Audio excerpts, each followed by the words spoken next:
Hello dear students. इस tutorial में हम डेटा हैंडलिंग यूजिंग पांडास के ये सारे टॉपिक्स को कवर करेंगे। प्रैक्टिकल के साथ और नोट्स के साथ सारे टॉपिक्स को हम समझेंगे, आपको सब कुछ अच्छे से समझ में आएगा। पांडास के कुछ टॉपिक्स प्रीवियस ट्यूटोरियल में भी कवर हो चुके हैं। ओके, सो कोई भी ट्यूटोरियल आप पहले देख लो, आपको सब कुछ अच्छे से क्लियर हो जाएगा। एंड अगर आप चैनल पर न्यू हो तो चैनल को सब्सक्राइब करके बेल आइकन ज़रूर प्रेस करना, ताकि आगे आने वाले ट्यूटोरियल्स आपको यूं ही मिलते रहें। और अगर आप इंस्टाग्राम यूज़र हो तो इंस्टाग्राम पर आप मेरी टॉम फाइकर आईडी पर आप मुझे फॉलो कर सकते हैं। पाइथन पांडास असल में एक ऐसी लाइब्रेरी है जिसमें हम डेटा स्ट्रक्चर को अलग अलग तरीके से अरेंज करते हैं, ताकि उस डेटा में से हम कुछ इन्फॉर्मेशन रिट्रीव कर सकें। ओके, और कैसे रिट्रीव करते हैं हम, असल में उस डेटा के ऊपर कुछ ऑपरेशंस परफॉर्म करते हैं। यही सारे ऑपरेशंस हम पाइथन पांडास में सीखेंगे। कौन सा वो डेटा स्ट्रक्चर है? दो तरीके के डेटा स्ट्रक्चर हैं जो हम सीखने वाले हैं। पहला है सीरीज़, जो कि वन डायमेंशनल डेटा स्ट्रक्चर होता है, और दूसरा है हमारा डेटाग्राम, जो कि टू डायमेंशनल डेटा स्ट्रक्चर होता है। ओके, तो ये दोनों डेटा स्ट्रक्चर में हम अलग अलग ऑपरेशंस करेंगे, और ये ऑपरेशंस कौन कौन से हैं ये आप ट्यूटोरियल में आगे समझ जाओगे। ओके, तो सीरीज़ कैसा होता है? वन डायमेंशनल डेटा स्ट्रक्चर होता है। कैसा? जैसे ये एग्जांपल आपको मैं परफॉर्म करके दिखाता हूँ, प्रैक्टिकल के साथ हम देखते हैं चीज़ों को। जैसे पहले तो आपको क्या करना है, हम पांडास के साथ वर्क कर रहे हैं, तो पांडास जो लाइब्रेरी है उसे इंपोर्ट करना पड़ेगा, और इसको मैंने शॉर्ट नाम दे दिया है एज पीडी। तो इतना ध्यान रखो कि पांडास को प्रोग्राम में इंपोर्ट करने से पहले हमारे सिस्टम में जो है वो इंस्टॉल होना चाहिए। पांडास को इंस्टॉल करने के लिए हमारे सिस्टम में ये पाइथन का आइडियली इंस्टॉल होना चाहिए। ओके, ये ऑलरेडी मैं बता चुका हूँ कि पाइथन का ये जो सॉफ्टवेयर है इसे कैसे इंस्टॉल करते हैं। एक छोटा सा ट्यूटोरियल था, मैंने उसमें बताया था, उसका लिंक डिस्क्रिप्शन में मिल जाएगा आपको। और पाइथन का आइडियली को इंस्टॉल करने के बाद CMD में जाइएगा। ओके, एंड CMD में जाने के बाद आपका जो कंप्यूटर है वो नेट से कनेक्ट होना चाहिए, और यहाँ पर लिखेगा पिप इंस्टॉल पांडास। ओके, तो जो पांडास लाइब्रेरी है वो इंस्टॉल होना स्टार्ट हो जाएगी। क्लियर? और मेरे कंप्यूटर में ऑलरेडी इंस्टॉल्ड है पांडास। क्लियर? सो वापस आते हैं प्रोग्राम पे। अभी सीरीज़ हम देखते हैं। पांडास को इंपोर्ट करा, डेटा नाम का एक वेरिएबल लिया, कोई भी मैं नाम रख सकता हूँ। ठीक है, इसमें मैंने एक लिस्ट पुट कर दी, ठीक है, जिसके अंदर 5 वैल्यूज़ हैं। उसके बाद pd.series, इतना ध्यान रखिएगा सीरीज़ का एस जो है वो कैपिटल होना चाहिए, और जो डेटा था हमारा वो डी नाम के वेरिएबल में है, और जो सीरीज़ है वो SI नाम के वेरिएबल में स्टोर हो गई। और SI को मैंने प्रिंट करा, इसको मैं रन करके दिखाता हूँ आपको। बहुत ही इजी प्रोग्राम है। तो देखो ये आउटपुट में क्या है कि वन डायमेंशनल, मतलब कि ये जो वन रो थी, है ना, ये एक तरीके से वन रो थी डेटा की, ये कन्वर्ट हो गई है हमारा एक कॉलम में। और ये जो फर्स्ट जो कॉलम आपको दिख रहा है 0 1 2 3 4, ये ऑटोमेटिकली आया है, ये है इंडेक्स। तो ये जो सीरीज़ थी हमारी, इसमें फर्स्ट कॉलम जो है, ठीक है, इसमें 5 रोज़ हैं, और हर रो को एक इंडेक्स दिया हुआ है 0 1 2 3 4। क्लियर? तो इसमें हम चेंजेस कर सकते हैं, मैं कितनी भी वैल्यूज़ इसमें पुट कर सकता हूँ। ओके, ये था फर्स्ट एग्जांपल। नेक्स्ट एग्जांपल हम देखते हैं। ये जो बनाया है हमने, ये जो सीरीज़ बनाई थी वो लिस्ट को यूज़ करके बनाई थी। नेक्स्ट जो सीरीज़ हम बना रहे हैं वो डिक्शनरी को यूज़ करके बना रहे हैं। देखो कैसे, सिंपली एक डिक्शनरी ले ली, डी नाम दे दिया इसे, और यहाँ पर भी हम चेंज कर देते हैं नेम। डिक्शनरी आपको ऑलरेडी पता है किस तरीके से बनती है, कर्ली ब्रैकेट्स होते हैं, और जो एक पेयर होता है वो की और वैल्यू का पेयर होता है। This is the key and this is the value, this is the key, this is the value. इसको मैं रन करके दिखाता हूँ। तो देखो ए की जो वैल्यू है वो 1 है, जो बी की है वो 2 है, सी की जो है वो है 3। तो इसमें देखो इंडेक्स जो है वो ऑटोमेटिकली नहीं आया, वो इंडेक्स आए जो हमने दिए हैं। क्लियर? अभी और ऐसे एडवांस प्रोग्राम्स आएंगे। ओके, धीरे धीरे कोर्स जो है वो अभी एडवांस होता जाएगा। नेक्स्ट जो है वो हम नेस्टेड लिस्ट, मतलब कि 2 डायमेंशनल लिस्ट के थ्रू भी हम सीरीज़ को बिल्ड कर सकते हैं। देखो कैसे, अभी आपको दिख रहा है ये 2 डायमेंशनल लिस्ट है, मतलब लिस्ट के अंदर जो वैल्यूज़ हैं वो खुद एक लिस्ट है ना। जैसे ये यहाँ पर मैं एक और ये पुट कर दूँ, है ना, कुछ भी वैल्यूज़ मैं यहाँ पे पुट कर दूँ, तो एक ये जो लिस्ट है, इस लिस्ट के अंदर 3 वैल्यूज़ हैं, और वो जो 3 वैल्यूज़ हैं वो खुद एक लिस्ट है ना। तो देखो इसका आउटपुट देखो, 0 पर ये, 1 पर ये, 2 पर ये आ गया। क्लियर हो गया ये? ओके, नेक्स्ट अब हम देखते हैं कि सीरीज़ को हम स्केलर वैल्यूज से कैसे बना सकते हैं। सिंपल यहाँ पे क्या करा, पांडास को इंपोर्ट करा, इंडेक्स ले लिया हमने 0 1 2 3। ओके, अब सीरीज़ में हमने 10 ये वैल्यू दी है और इंडेक्स पुट करा है। ओके, इसका आउटपुट देखो, सारे जो इंडेक्सेस थे उनमें 10 10 वैल्यूज आई है। क्लियर? सो हम कितने भी इंडेक्स यहाँ पर ले सकते हैं। ओके, कोई भी इंडेक्स हम ले सकते हैं, ज़रूरी नहीं है कि इंडेक्स सीक्वेंस से हो, और वो जो इंडेक्स होगा उसमें सारी वैल्यूज़ क्या होंगी, वही सेम आ जाएंगी जो हमने पुट करी हैं। तो ये जो 10 है वो स्केलर वैल्यू है, तो हमने यहाँ पे क्या करा है, एक स्केलर वैल्यू से, सिर्फ एक वैल्यू से पूरी सीरीज़ बनाई है।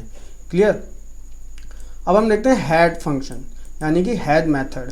तो हेड जो मेथड है वो काम में आता है कि कोई भी जो सीरीज़ हो उसके टॉप के या फिर n नंबर ऑफ रोज को रिटर्न करना।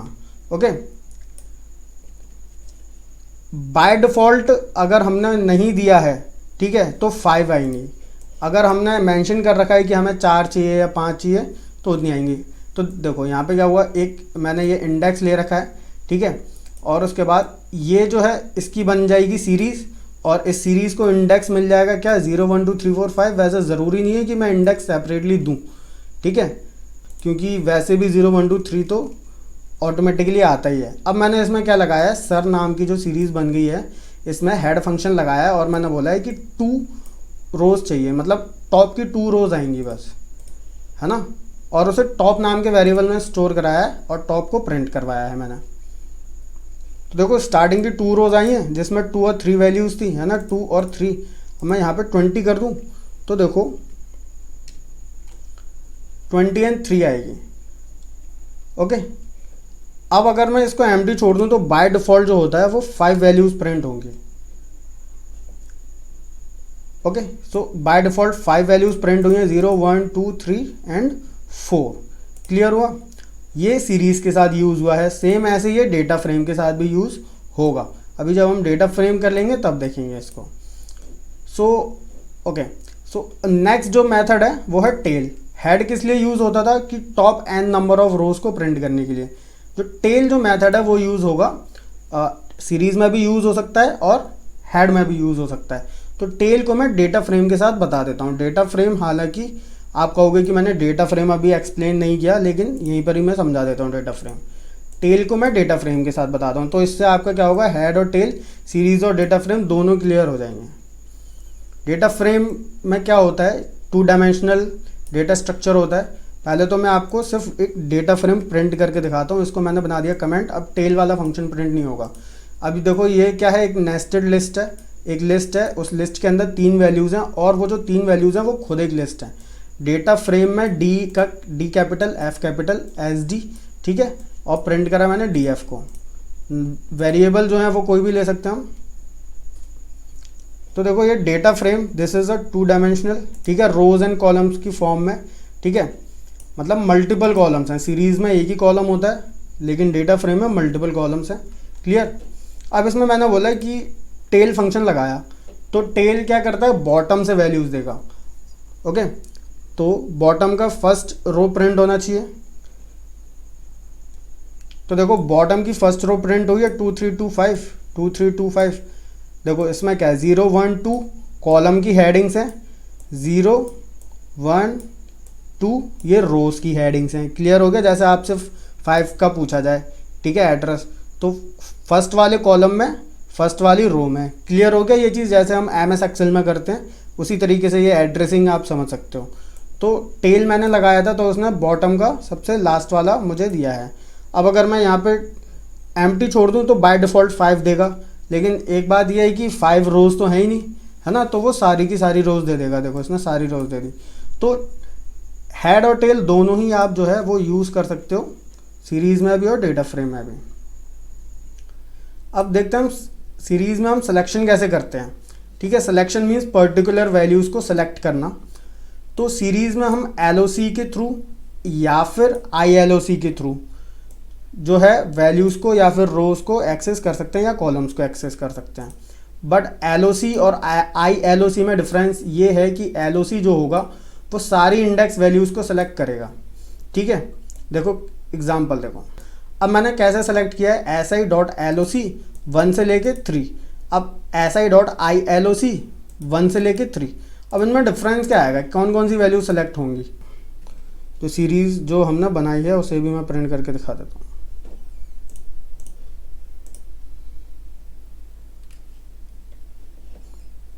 ये सीरीज़ है, ठीक है। पहले उसके बाद क्या प्रिंट था, LOC 1 से लेके 3 तक। तो LOC 1 से लेके 3 तक पूरा प्रिंट हुआ। LOC में मैंने बताया था सारे इंडेक्स को सेलेक्ट करता है जो हम मेंशन करेंगे। और ILOC क्या करेगा, सारे इंडेक्स सेलेक्ट नहीं करता, जो एंडिंग वाला है ना उसे छोड़ देता है। तो ये 1 को और 2 को सेलेक्ट करेगा खाली। तो देखो इसने 1 को और 2 को सेलेक्ट करा है। अब देखते हैं सीरीज़ में इंडेक्सिंग का मतलब है देखो ऑटोमेटिकली 0 1 2 3 आ जाता है, लेकिन हम वो नहीं चाहते, हम अपनी तरफ से कुछ इंडेक्स वैल्यूज़ देना चाहते हैं। तो आप कैसे कर सकते हैं, सिंपल, ये तो हो गया हमारा सीरीज़ का डेटा। उसके बाद हम कोई भी एक वेरिएबल ले लो, मैंने यहाँ पर IND नाम से ले रखा है, और उसमें उतने इंडेक्स पुट कर दो जितने हमारे सीरीज़ में वैल्यूज़ हैं। तो आउटपुट आप यहाँ पे देख सकते हो क्या आउटपुट आ रहा है, 0 1 2 3 की जगह ABCDE आउटपुट आ रहा है इंडेक्स की जगह पर। स्लाइसिंग इन सीरीज़ मीन्स सीरीज़ का या फिर डेटा फ्रेम के कुछ पार्ट्स को एक्सेस करना। जैसे ऊपर की 3 लाइंस तो आपको क्लियर हो रही होंगी, है ना। बट यहाँ पर हम सीरीज़ के पार्ट्स को एक्सेस कर रहे हैं LOC या फिर ILOC को यूज़ करे बिना। तो देखो आउटपुट दिखाता हूँ पहले मैं आपको।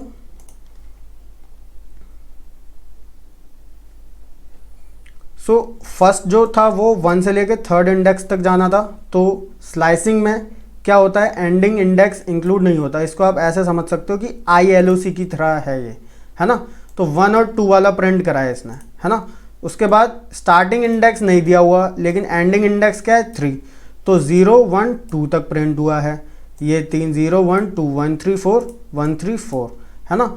उसके बाद 3rd वाला जो प्रिंट है वो स्टार्टिंग दिया है लेकिन एंडिंग नहीं दिया है। तो 3 से स्टार्ट होगा और एंड तक प्रिंट होगा। तो देखो 3 4 5 तक प्रिंट हुआ है, यानी कि 3 4 5, है ना। ये इंडेक्स वैल्यूज़ बोल रहा हूँ मैं, है ना। This is 0 1 2 3 4 5। आगे बढ़ते हैं, अब आते हैं हम डेटा फ्रेम्स पर। ऑलरेडी आपको एक इंट्रो मिल ही चुका है पहले कि 2 डायमेंशनल स्ट्रक्चर होता है। तो डेटा फ्रेम को हम कैसे बना सकते हैं, सिंपल, पांडास को इंपोर्ट करा, पहली डिक्शनरी ली, दूसरी डिक्शनरी ली। देखो डिक्शनरी और इन सब के बारे में अगर आपको, ये तो बहुत बेसिक चीज़ है ना। जैसे डिक्शनरी, लिस्ट, है ना, ये सब क्या होता है। तो इसके ऊपर एक ट्यूटोरियल बनाया हुआ है पाइथन रिवीजन टूर करके, ओके। उसका लिंक डिस्क्रिप्शन में मिल जाएगा आपको, उससे चेकआउट कर लेना, ओके। इसे हम आइडियली में समझते हैं। This is first dictionary, this is second dictionary, और एक लिस्ट बनाई, उस लिस्ट में 2 वैल्यूज़ पुट कर दी, दोनों ही डिक्शनरी की फॉर्म में, क्लियर। मतलब first value dictionary 1, second value dictionary 2। अब उस लिस्ट को हमने डेटा फ्रेम बना दिया, क्लियर। तो आउटपुट हम चेक करते हैं। तो आउटपुट देखो क्या है, ABCD, ये असल में है क्या, ABC। अब D तो है नहीं इसमें, तो इसने नन वैल्यू दे दी है, ठीक है ना, नॉट अ नंबर। 1 2 3, क्लियर, 1 2 3।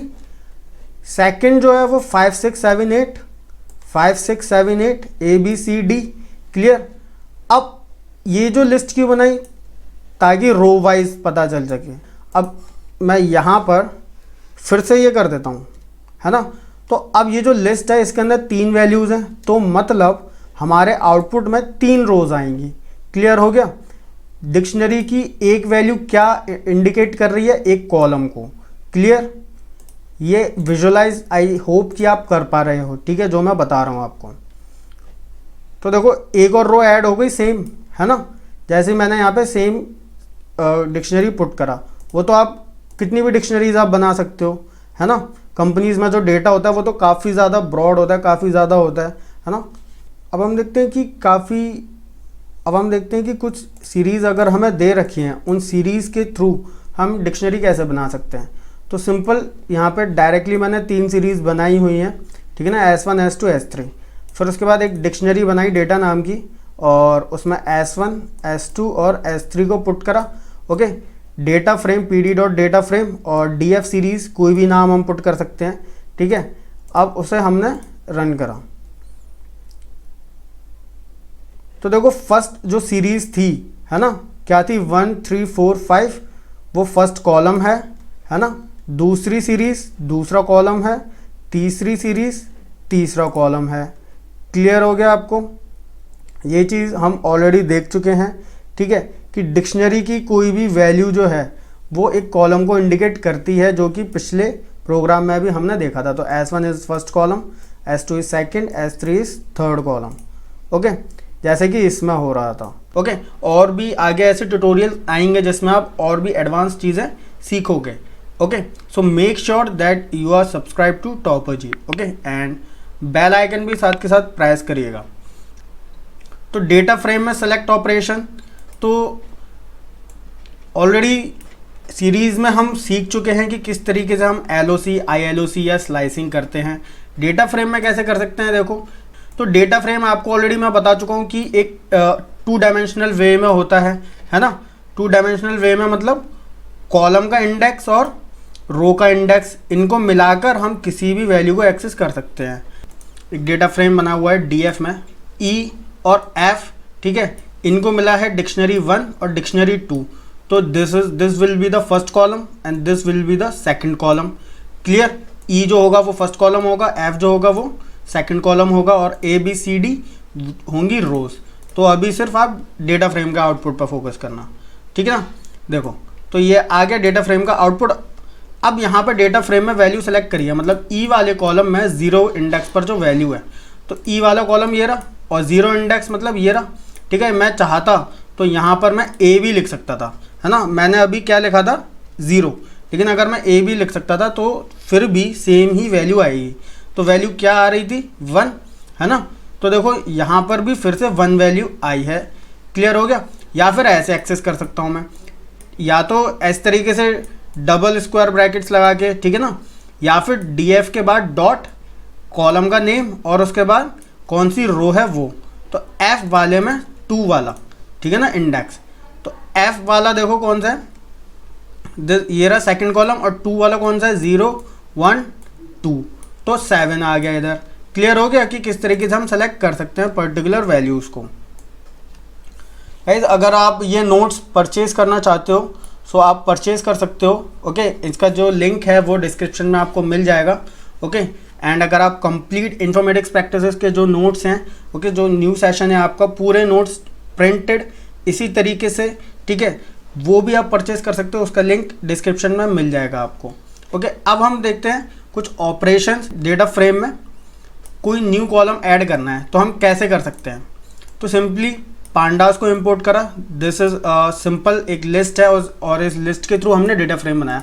अब आप कंफ्यूज हो गए कि ये तो एक सिंपल सी एक लिस्ट है, ये सीरीज़ की तरह दिख रही है, तो उससे कोई प्रॉब्लम नहीं है। ठीक है, हमने इसके थ्रू एक डेटा फ्रेम क्रिएट कर दिया है। ठीक है, आउटपुट ऐसा लगेगा जैसे सीरीज़ का आउटपुट आया, जबकि सीरीज़ का आउटपुट नहीं है। ओके, तो डेटा फ्रेम बनाया, डेटा फ्रेम को प्रिंट करा, तो डेटा फ्रेम तो ये आ गया। अब इस डेटा फ्रेम में जो DF है, इसमें नया कॉलम कैसे ऐड करा है हमने। सिंपल, डेटा फ्रेम का नाम क्या था DF, और उस कॉलम की हेडिंग क्या रखनी है हमें, मंथ, मान लो मंथ नाम की हेडिंग रख दी। उसके बाद कौन सी वैल्यूज़ जाएंगी उन्हें लिस्ट के अंदर स्टोर कर दिया। फिर हमने प्रिंट करके देखा दोबारा, तो देखो न्यू कॉलम ऐड हो गया। ओके, नेक्स्ट कोई कॉलम का ऑलरेडी बना हुआ है मान लो डेटा फ्रेम, और उसमें किसी कॉलम का नेम चेंज करना है, तो कैसे करोगे आप। सिंपल, ये ऊपर की 4 लाइंस तो क्लियर है, डेटा फ्रेम बना हुआ है। अब नेम चेंज करना है। मान लो अभी ये जो डेटा फ्रेम है उसमें कॉलम्स की हेडिंग है 0 1 2 3, लेकिन यहाँ पर हम नेम चेंज करना चाहते हैं मान लो किसी भी कॉलम का, तो हम कैसे कर सकते हैं। तो simply DF dot columns, 4 columns हैं, तो चारों कॉलम्स के जो भी आप नाम रखना चाहते हो, प्रीवियस वाले रखना चाहते हो तो प्रीवियस वाले वापस वही के वही रख सकते हो, या फिर चेंज करना चाहते हो तो चेंज कर दो। फिर दोबारा से प्रिंट करके देखा तो देखो स्टार्टिंग के 3 कॉलम्स के नेम क्या हो गए और 4 कॉलम का नेम क्या हो गया। इतना आपको क्लियर है। ओके, अब किसी कॉलम को डिलीट करना है तो वो कैसे कर सकते हो। सिंपली ऊपर की 4 लाइंस क्लियर है। ओके, डेटा फ्रेम बनाया हुआ है हमने। अब DEL कीवर्ड को यूज़ करना है DF जो कि हमारा डेटा फ्रेम है, और कौन से कॉलम को आप डिलीट करना चाहते हो। देखो तो अभी डेटा फ्रेम क्या था, ये था, 4 कॉलम्स थे 0 1 2 3। अब उसके बाद कौन सा कॉलम डिलीट करना है, मैंने बोला यहाँ पे मैंने क्या कमांड दी है, DF0 स्क्वायर ब्रैकेट्स में, ठीक है ना। तो 0 वाला जो कॉलम है वो डिलीट हो गया, और उसके बाद देखो 115 तो 115 ये कॉलम से हमारा डेटा फ्रेम शो हो रहा है। क्लियर। नेक्स्ट कोई रो ऐड करनी है तो कैसे रो ऐड कर सकते हैं हम, सिंपल, ये डेटा फ्रेम बना हुआ है। अब जो रो ऐड करनी है, ठीक है ना, उसका index simple DF data frame का नाम LOC, ठीक है ना, कौन से इंडेक्स पर रो ऐड होगी। अभी देखो ऊपर की 4 लाइन का जो आउटपुट है वो इतना है कि हमारे डेटा फ्रेम में 3 ही रोज है, 0 1 एंड 2, ठीक है ना। अब इसमें थर्ड इंडेक्स पर भी एक रो ऐड करनी है, तो LOC 3 कितनी वैल्यूज़ हैं वो पुट कर दिया हमने, तो फिर उसके बाद दोबारा हमने आउटपुट चेक करा तो ये आ गया। क्लियर। कोई रो ऐड डिलीट करनी है तो कैसे कर सकते हैं हम, ऊपर के 4 लाइन्स सेम वैसी की वैसी, आउटपुट ये आ रहा है डेटा फ्रेम का। अब जो कौन कौन सी रोज हमें डिलीट करनी है, तो सिंपल DF, अब देखो मैंने जो क्या करा है डायरेक्ट प्रिंट कर दिया है, किसी वेरिएबल में स्टोर नहीं करा है। मैं चाहता तो यहाँ पर कोई वेरिएबल ले लेता x इक्वल टू और इस तरीके से कुछ पुट कर देता और प्रिंट x कर देता बाद में, जबकि मैंने ऐसा नहीं करा है, ठीक है ना, क्योंकि ये हम ऑलरेडी करते आ रहे थे अभी तक। मैंने डायरेक्टली प्रिंट के अंदर आपको दिखाया ताकि आपको क्लियर हो कि ऐसे भी कर सकते हैं, है ना। तो DF डॉट ड्रॉप कौन सा रो है उसका इंडेक्स हमने यहाँ पे पुट कर दिया, एक रो है तो एक इंडेक्स, अगर कई सारी रोज हैं तो उन सबके इंडेक्स, और एक्सेस 0। अब एक्सेस का मतलब क्या है, अब एक्सेस का मतलब ये है कि अगर हमने एक्सेस 0 दिया गया है तो वो रो वाइज डेटा डिलीट करेगा, है ना। जैसे मैंने यहाँ पे 0 लिखा है तो वो रो वाइज देखेगा। अब रो वाइज कौन सी रो हटानी है, 0 1 वाली, तो उसने ये दोनों हटा दी, ये आ गया आउटपुट खाली सेकंड वाली। अगर मैं यहाँ पे 0 की जगह 1 रख देता ना तो वो पता है क्या करता, ये वाला कॉलम हटा देता 0 वाला, ठीक है, और 1 वाला कॉलम हटा देता, सिर्फ वैल्यू क्या आती है आउटपुट में, 2 18 6 5। क्लियर हो गया। अगर एक्सेस 1 देता है, एक्सेस 0 का मतलब है रो वाइज वो इंडेक्स चेक कर रहा है, ठीक है ना, कौन कौन से हटाने हैं। अगर एक्सेस 1 दिया है तो वो कॉलम वाइज चेक कर रहा है, इस चीज को ध्यान रखना आप। Axis 0 means row. किसी रो का नाम चेंज करना है आपको तो कैसे चेंज कर सकते हैं, सिंपल डेटा फ्रेम बनाया DF डॉट रिनेम इंडेक्स। अब क्या नाम रखना है आपको वो आप यहाँ से देख सकते हो, जैसे 0 पहले देखो क्या नाम है 0, तो 0 को हमने नाम दे दिया 2, फिर 1 तो 1 को नाम दे दिया 1, फिर 2 नाम था तो 2 को नाम दे दिया 3, तो आउटपुट देखो ये आ गया। इनमें से चलो मैं एक ये प्रोग्राम रन करके दिखा देता हूँ। ओके,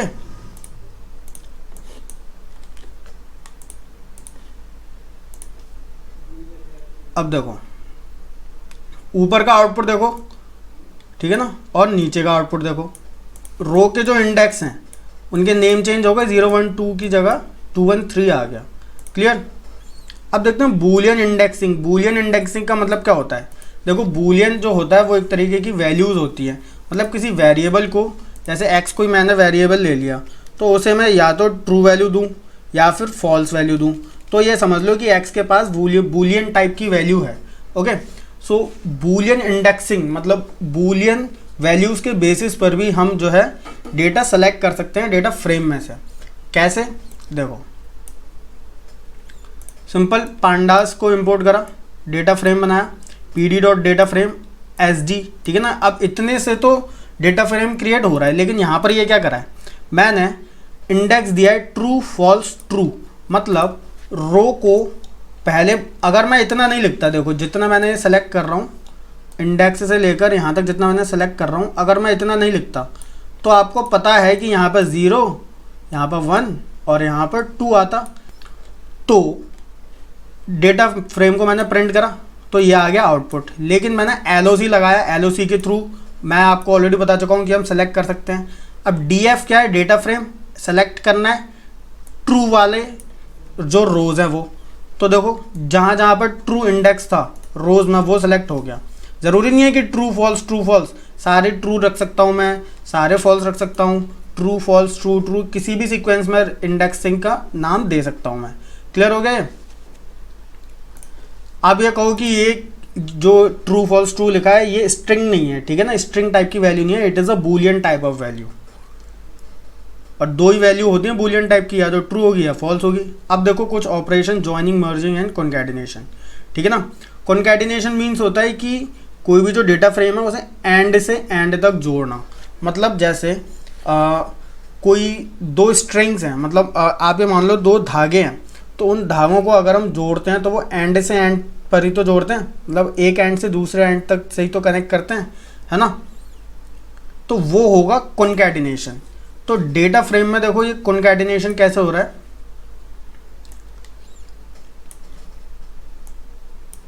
सिंपल पांडास को इंपोर्ट करा, ये पहला डेटा फ्रेम है, ठीक है, ये दूसरा डेटा फ्रेम है। अब मैंने pd.concat लगाया और इस तरीके से लिस्ट के अंदर रखा है दोनों डेटा फ्रेम को। ध्यान रखना ब्रैकेट्स इनमें बिल्कुल भी मिस्टेक मत करना आप। अब ये इस तरीके का आउटपुट आया। अब अगर मैं यहाँ पर अगर मैं खाली df1 प्रिंट करता तो क्या आउटपुट आता, खाली इतना आउटपुट आता। और अगर मैं खाली df2 प्रिंट करता तो खाली इतना आउटपुट आता। लेकिन मैंने यहाँ पे क्या करा, दोनों को ज्वाइन करके प्रिंट करवा रहा हूँ सिर्फ df3 को, तो ये पूरा एक डेटा फ्रेम प्रिंट हुआ है।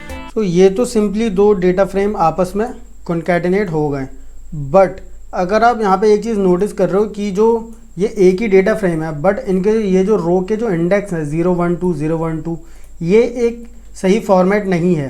तो इसके लिए हम क्या कर सकते हैं, इग्नोर इंडेक्स और उसे ट्रू वैल्यू दे सकते हैं। तो इससे क्या होगा कि जो रो का जो इंडेक्सिंग होगी वो कंटिन्यूस आएगी। देखो कैसे, प्रोग्राम ऑलरेडी आपने देख लिया कि हमें क्या पुट करना है। तो यहाँ पे देखो जो इंडेक्सिंग है वो कंटिन्यूस है 0 1 2 3 4 5, ओके। लेकिन अगर मैं यहाँ से ये हटा दूँ तो इंडेक्सिंग जो होगी वो 0 1 2 0 1 2 आएगी। क्लियर, जो कि सही इंडेक्सिंग नहीं है। क्लियर हो गया इतना आपको, ओके। नेक्स्ट जो है वो हम देखते हैं मर्जिंग।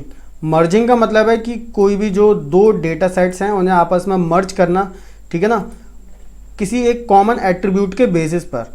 अब देखो ऊपर CL1 और CL2 नाम के जो डेटा फ्रेम है इनको मैं प्रिंट करके दिखाता हूँ पहले आपको, ओके। इसको रन करते हैं एंड ये देखो ये दो डेटा फ्रेम प्रिंट हुए हैं।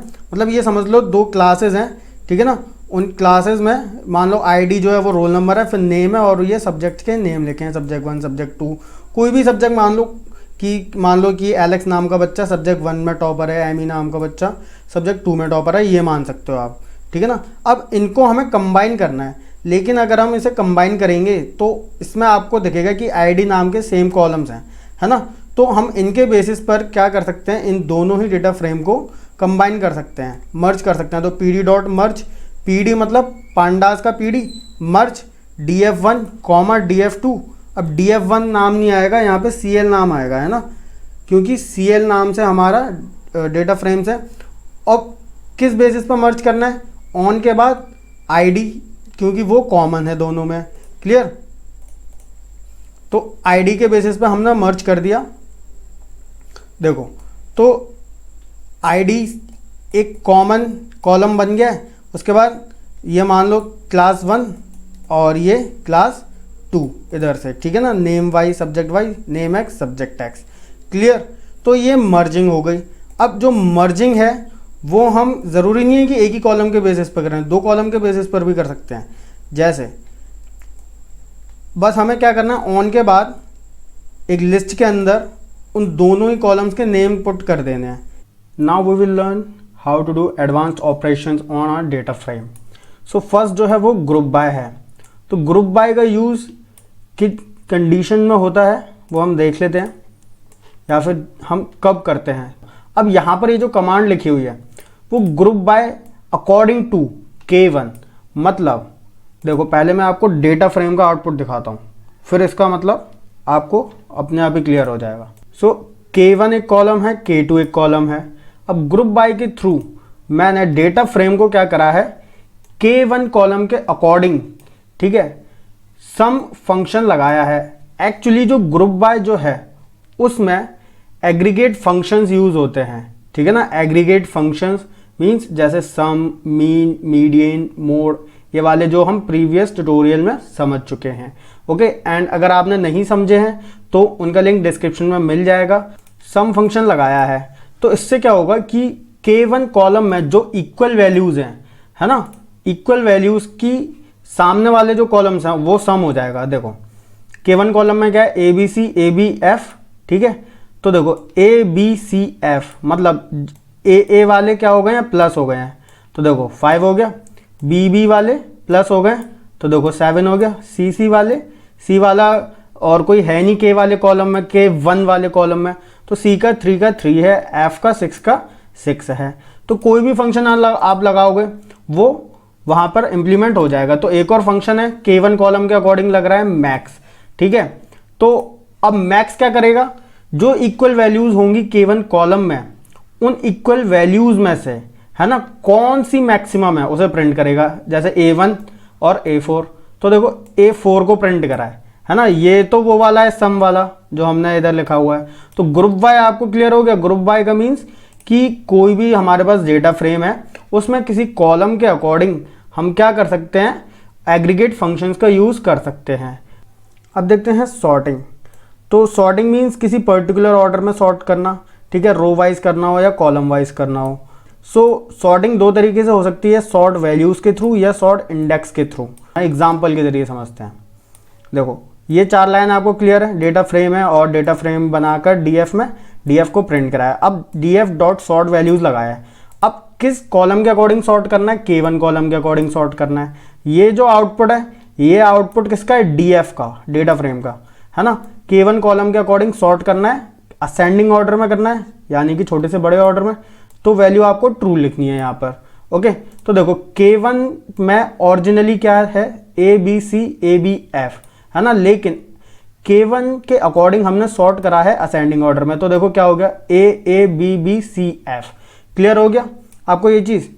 तो जिस कॉलम के अकॉर्डिंग आप सॉर्ट करना चाहते हो उस कॉलम के अकॉर्डिंग आप कर सकते हो, ठीक है। अब उसके बाद ये तो था कॉलम वाइज। एक चीज इंडेक्स के अकॉर्डिंग, इंडेक्स के अकॉर्डिंग मतलब है कि हम रो वाइज भी कर सकते हैं।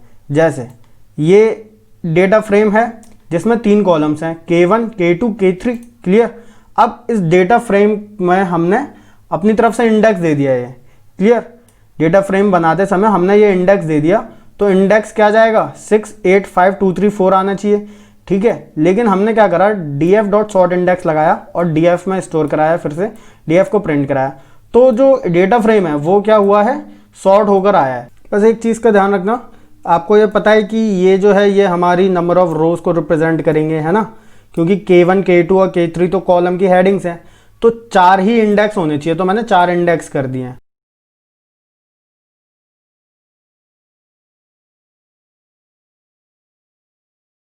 अब इसके बाद मैं प्रिंट करके दिखाता हूं।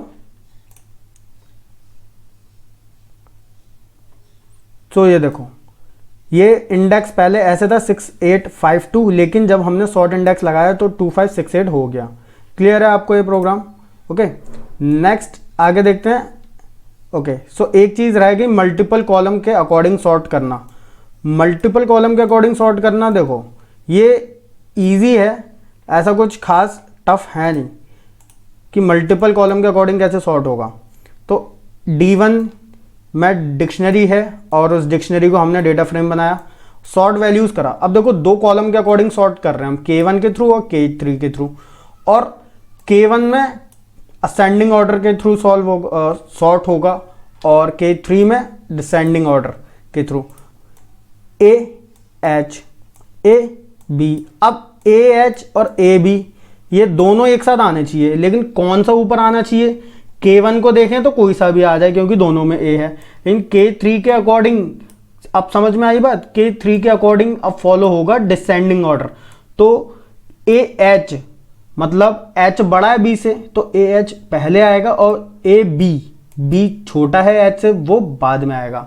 ऐसे ही B वाला देखो, BJ BM, तो अब BM और BJ, ये तो पता है कि तीसरे और चौथे पोजीशन पे, तीसरे और चौथे रो में BB आएगा, लेकिन हमें ये नहीं पता है कि ऊपर BJ आएगा या BM आएगा। भाई प्रोग्राम को नहीं पता ना कि BJ को ऊपर रखें या BM को ऊपर रखें, तो उसने कहा कि भाई अब K1 के अकॉर्डिंग तो हमने सॉर्ट कर दिया, लेकिन अब K3 को फॉलो करना है, और K3 में क्या लगाया है हमने, फॉल्स, मतलब डिसेंडिंग ऑर्डर फॉलो होगा। तो पहले बड़ा आएगा जो कि M है और J छोटा है। क्लियर हो गई ये बात आपको? ओके, सो इसमें ये समझ लो कि मल्टीपल जब कॉलम सॉर्ट होता है तो पहले जो डेटा फ्रेम होगा वो क्या करेगा, पहले कॉलम के बेसिस पे सॉर्ट करेगा, और अगर पहले वाले कॉलम में इक्वल वैल्यूज हैं, है ना, तो वो क्या करेगा, जो रोज हैं इक्वल वैल्यूज वाली उन्हें सेकंड कॉलम के अकॉर्डिंग सॉर्ट करेगा। और अगर मान लो हमने यहाँ पे 3 कॉलम्स दे रखे हैं तो उसमें यही होगा, पहले कॉलम के अकॉर्डिंग, फिर दूसरे कॉलम के अकॉर्डिंग, फिर थर्ड कॉलम के अकॉर्डिंग। अगर प्रीवियस 2 कॉलम्स में इक्वल वैल्यूज हैं तो थर्ड वाले कॉलम्स के बेसिस पर जज करा जाएगा कि कौन सी रो पहले आएगी। ये क्लियर हो गई ये चीज आपको? ओके, इंडेक्स को रिनेम करना, रिनेम मींस इंडेक्स के नेम चेंज करना। बाय डिफॉल्ट आपको पता है 0 1 2 3 आएगा, लेकिन हमने क्या नाम दे दिया, फंक्शन देख लो बस, रिनेमिंग कैसे करते हैं। रिनेम लगा के इंडेक्स 0 को 2 नाम दे दिया, 1 को 2, 2 को 3 एंड 3 को 8, जो कि आप इधर आउटपुट देख रहे हो। क्लियर? इंडेक्स को डिलीट कैसे करना है, बहुत इजी है, सिंपल। जो भी इंडेक्स को डिलीट करने का मतलब कौन सी, किसी रो को अगर डिलीट करना चाहते हो तो सिंपल ये df डॉट ड्रॉप लगाया, जिस रो को डिलीट करना है उसका इंडेक्स लिख दिया। तो देखो इधर तो 4 रो हैं, लेकिन इधर सेकंड वाली रो गायब हो गई। तो अगर मल्टीपल रोज को डिलीट करना है तो कॉमा लगा के उस रो का जो इंडेक्स है उसे लिख दिया, सिंपल। अब देखते हैं हम पाइवटिंग। तो पाइवटिंग जो है वो पांडास के थ्रू हमें हेल्प करता है डेटा को एक अलग नजरिए से देखने में, एक अलग पर्सपेक्टिव के थ्रू देखने में, ताकि हम डेटा को और बेहतर तरीके से समझ सकें। ठीक है, असल में क्या होता है कि पाइवटिंग में डेटा को रीशेप कर दिया जाता है। देखो कैसे, अभी ये आपको फर्स्ट वाला कॉलम दिख रहा होगा, ईयर है, टीम का नेम है और किस टीम ने उस ईयर में कितने रन बनाए। तो मुंबई इंडियंस, आरसीबी, सीएसके। लेकिन इसको देखने में ज़्यादा समझ में नहीं आ रहा जब जितना कि इसे देखने में आ रहा है। एमआई, अब यहाँ पे 2018 में एमआई मतलब मुंबई इंडियंस ने इतने बनाए, 2019 में इतने। तो ये वाला जो डेटा है वो ज़्यादा सही है देखने में, इस वाले डेटा को समझने में और ज़्यादा दिक्कत हो रही है, लेकिन राइट वाला जो डेटा है वो ज़्यादा सही है। तो सिंपल, आप ये जो डेटा फ्रेम है लेफ्ट में, ये तो आप बना लोगे, ठीक है। ईयर नाम जैसे ऊपर डिक्शनरी में हम कर रहे थे K1, K2, K3, तो उसमें ईयर, टीम, रन्स और उनकी वैल्यूज में ये वैल्यूज आप पुट कर सकते हो इजीली, है ना। लेकिन उसी डेटा को इस अलग शेप में कैसे, है ना, पाइवट कैसे करें, तो सिंपल pd डॉट पाइवट। अब जो डेटा फ्रेम जिस वेरिएबल में df, इंडेक्स में हमें क्या रखना है, ईयर वाला कॉलम रखना है इंडेक्स में। तो सिंपल जहां पे इक्वल वैल्यूज होंगी वो इंडेक्स हो जाएगा। इक्वल वैल्यूज मतलब जरूरी नहीं है कि इक्वल वैल्यूज हों, है ना। जैसे अब यहाँ पे देखो 2018 CSK में भी है और MI में भी है, तो इस तरीके से वो दिखा देगा, MI का 2018, CSK का 2018, ये मैं बताना चाह रहा था, ठीक है। अब कॉलम में आपको क्या रखना है, जो कॉलम रखना है वो आप रख सकते हो। कॉलम का नाम यहाँ पर अभी है हमारा टीम, जो कि इधर हमने रख दिया वैल्यूज मीन्स अब जो रोज हमने डिसाइड कर लिया, कॉलम हमने डिसाइड कर लिया, वैल्यूज में हमें क्या चाहिए, रन्स, तो वो हमने यहाँ पे पुट कर दिया, ठीक है। अब बाद में हम प्रिंट करवा सकते हैं, सिंपल। ये मैं एक और एग्जांपल, ये वही एग्जांपल है जो ऑलरेडी हम समझ चुके हैं। एक और एग्जांपल मैं देके बताता हूँ आपको।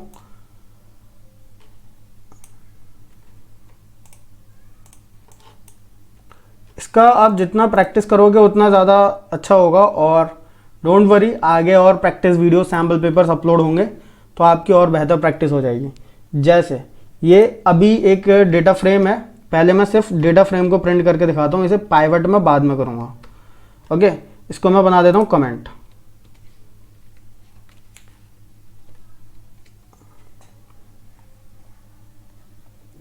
तो देखो ये डेटा फ्रेम क्या बता रहा है, ये आउटपुट हमें नेम है और वो स्टूडेंट कौन सा कोर्स फॉलो कर रहा है, उसकी एज क्या है, ये हमें बता रहा है। लेकिन इसको अगर हम थोड़ा सा पाइवट करते हैं, थोड़ा सा एक अलग नज़रिए से देखने की कोशिश करें, तो इसमें क्या हो सकता है और कैसे हम इसको चेक कर सकते हैं।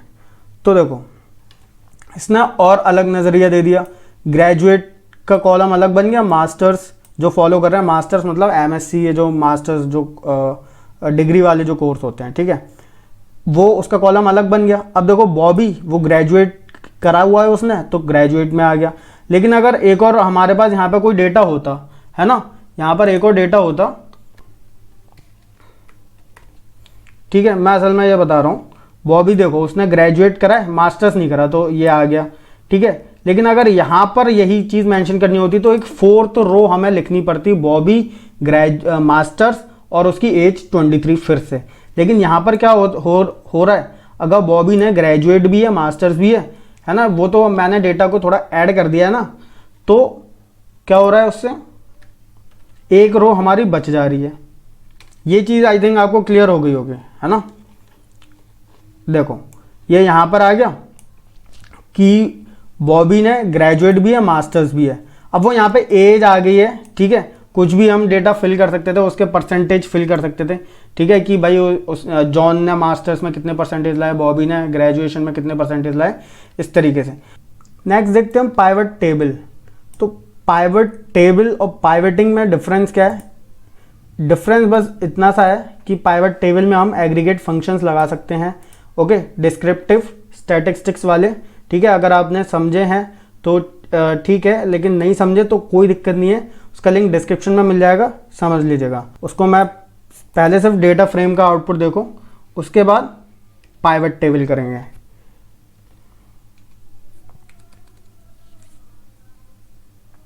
तो दिस इज अवर आउटपुट कि ये इस डेट को इस सिटी में इतना टेम्परेचर था और इतनी ह्यूमिडिटी थी।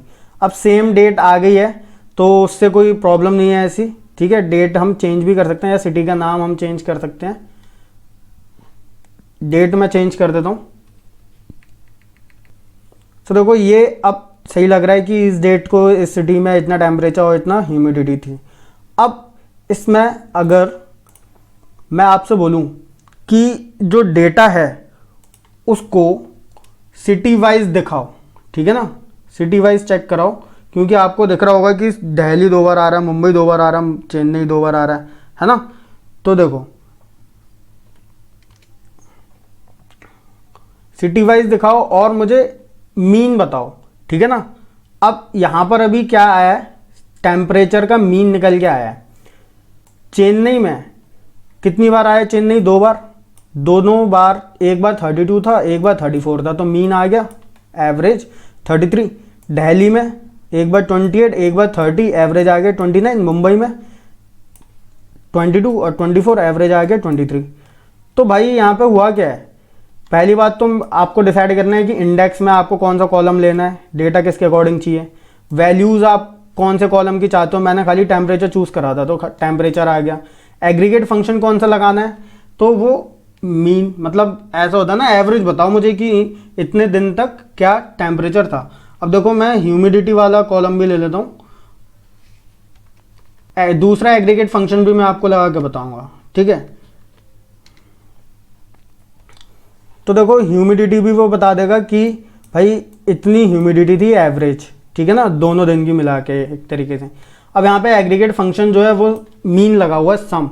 अब मैंने आपसे बोल दिया कि दोनों दिन का प्लस करके बताओ कितना टेम्परेचर था या कितनी ह्यूमिडिटी थी। हालांकि हम ये कभी नहीं बोलते कि दोनों दिन का टेम्परेचर मिला के, कभी हम ऐसा जानने की कोशिश नहीं करते, बस मैं एग्जाम्पल के लिए बता रहा हूँ आपको, है ना। तो इसने ह्यूमिडिटी और टेम्परेचर प्लस करके बता दिया।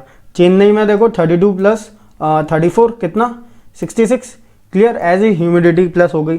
तो इसमें क्या होता है कि हम पाइवट टेबल में हम एग्रीगेट फंक्शंस भी लगा सकते हैं, क्लियर।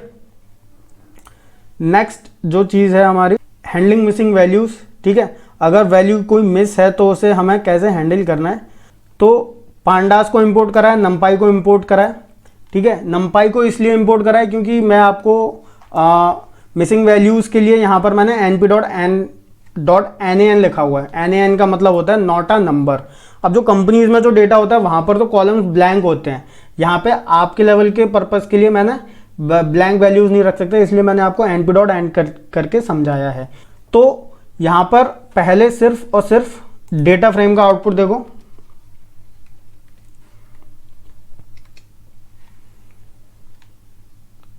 एक चीज़ और मैं आपको बता दूं कि बहुत ही जल्द डेटा साइंस के ट्यूटोरियल्स मैं अपलोड करने जा रहा हूँ, ओके। फेस कैम वीडियोस भी होंगी और प्रोग्रामिंग वीडियोस भी होंगी। और एक चीज़ और कि जो स्टूडेंट्स पाइथन जिन्होंने सीखी है मुझसे, उनके लिए तो वो डेटा साइंस बहुत ईजी रहेगा, है ना, क्योंकि उसमें वही सब है जो मैंने अभी तक आपको समझाया है। ओके, तो ये डेटा देखो, फिर से रन करते हैं हम। सो ये डेटा आया है हमारा, ठीक है। अब यहाँ पे मिसिंग वैल्यूज हैं, सिटी का नाम नहीं है लेकिन टेम्परेचर दे रखा है, ह्यूमिडिटी भी नहीं दे रखी। तो इस सिचुएशन को कैसे हैंडल करा जाता है, ठीक है ना, क्योंकि कभी भी कोई कंपनी है जहाँ पर रॉ डेटा होता है, वहाँ पर ऐसी चीज़ें होती हैं कि किसी कस्टमर ने मान लो अपना सरनेम नहीं बताया या कोई चीज़ या अपना फ़ोन नंबर नहीं बताया, इस तरीके से होता है ना। तो इस चीज़ को कैसे हैंडल करा जाए, क्योंकि अगर वो अपने बॉस को डेटा दिखाएंगे ऐसा तो वो उसे पसंद नहीं करेगा, ठीक है। तो यहाँ पर क्या कर सकते हैं हम, फिल ना कर सकते हैं जहाँ पर डेटा एम्प्टी है। देखो सिटी में एम्प्टी है ना, सिटी वाला जो कॉलम है उसमें एम्प्टी है, तो वहाँ पे सिटी में लिख दिया हमने दिल्ली। ह्यूमिडिटी वाला कॉलम उसमें एम्प्टी है तो उसमें लिख दिया 67, क्लियर। और उसके बाद प्रिंट कर देंगे तो जो डेटा होगा वो फिल हो जाएगा हमारा, क्लियर। सो देखो ये दूसरा जो डेटा है ऊपर जो है वो फिल नहीं है लेकिन उसके बाद फिल है। तो एग्जाम में ऐसे पूछ सकते हैं कि बताओ ये जो डेटा है इसमें वैल्यूज नहीं है, इसमें आप अपनी तरफ से वैल्यू फिल करके दिखाओ। तो आप सिंपल ये लाइन लगाओगे और टेक्निक आपको पता ही है डिक्शनरीज के अंदर, this is the key, this is the value. एक चीज और कि कुछ स्टूडेंट्स को अगर कंफ्यूजन हो रही है ना डिक्शनरी के साथ वर्क करने में, तो ट्यूटोरियल है पाइथन रिवीजन टूर नाम का, ओके, उनसे जाके समझ लो, बिल्कुल बहुत बढ़िया तरीके से क्लियर हो जाएगा। एंड स्टूडेंट्स अगर आपको ज़रूरत है पाइथन प्रोग्रामिंग के नोट्स की जो आपके सिलेबस में है, ओके, सो उनको आप बाय कर सकते हो, लिंक डिस्क्रिप्शन में है, ओके। एंड वो जो नोट्स हैं वो प्रॉपर आपके सिलेबस के अकॉर्डिंग है, सब कुछ बहुत बेहतर तरीके से एक्सप्लेन कराया हुआ है और आउटपुट भी दे रखा है साथ में। तो इससे क्या होगा कि आपको रिवाइज करने में बहुत ज़्यादा हेल्प मिलेगी, ओके। सो स्टूडेंट्स आज के लिए इतना ही।